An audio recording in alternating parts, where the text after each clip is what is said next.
মানুষের জীবন আসলে নাটকের। উত্তরা 4 নম্বর সেক্টরের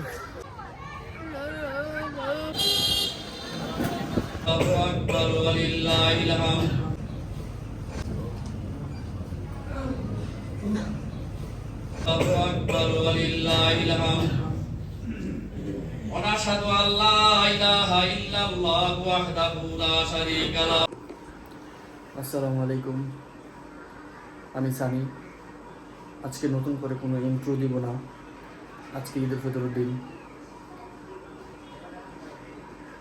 21শে মার্চ 2026। মাত্র নামাজ শেষ করে আসলাম, ঈদুল ফিতরের নামাজ শেষ করে আসলাম।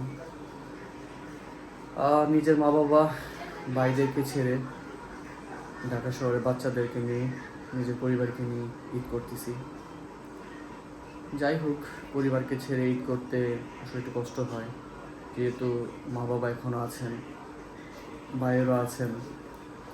যদিও আমার ছোটো ভাই দেশের বাইরে থাকে, সৌদি আরবে থাকে, আর আমার ছোট যে সে বাংলাদেশ পুলিশে আছেন, চট্টগ্রাম বিভাগে আছেন। যাই হোক, আলহামদুলিল্লাহ ঈদের নামাজ পড়ে আসলাম। পরিবারকে ছাড়া ঈদের নামাজ কাটানো বা শহরে ঈদ করাটা আসলে খুবই কষ্টদায়ক, কষ্টকর। সবাই আমার জন্য দোয়া করবেন, আমার পরিবারের জন্য দোয়া করবেন। যাই হোক, আজকের দিনটা শুরু করলাম আল্লাহ তাআলার নামে। দেখা যাক সারাদিনে কী কী হয়, কী কী অ্যাক্টিভিটিস হয়। ততক্ষণের জন্য সাথেই থাকুন। অবশেষে বাসা থেকে বের হলাম। এখন সময় বিকাল 3:15। এই যে আমার দুইজন ভদ্রলোক, আরাফ আর আরশ, দুইজন হাঁটতেছে। এখন যাব একটু উত্তরা 4 নম্বর সেক্টরে, 4 নম্বর সেক্টর পার্কে। দেখি সামনের থেকে অটো পাওয়া যায় কিনা, অটো দিয়ে যেতে হবে। অবশেষে 4 নম্বর সেক্টরে ঢুকে গেলাম। গলিতে ঢুকে গেছি, রাস্তা এখানে।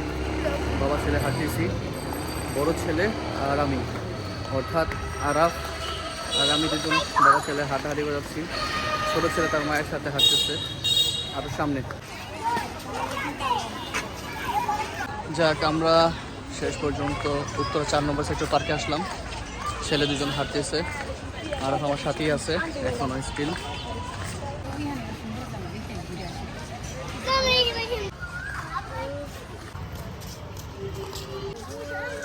উত্তরা 4 নম্বর সেক্টরের প্লেগ্রাউন্ডের ভিতরে একটু হাঁটাহাঁটি করা। পরিবেশটা আসলে খুব মনোরম পরিবেশ। এখানে আসলে মনটা মাঝে মধ্যে ভালো হয়ে যায়, যদিও প্রায় সময় মন খারাপ থাকে, কিন্তু এখানে আসলে মনটা ভালো হয়ে যায়।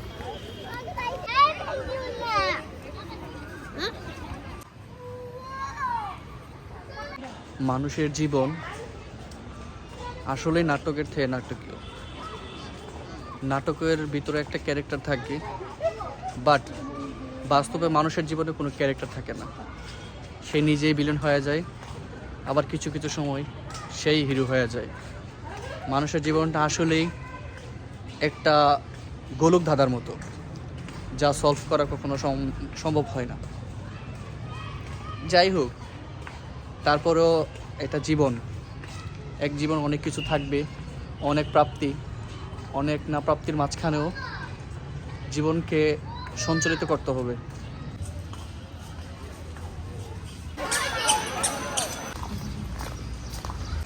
কেন জানি দিন দিন খালি মির্জা গালিবের প্রতি আসক্ত হচ্ছি। মির্জা গালিবের প্রত্যেকটা কথা আমার খালি অন্তর্গতে।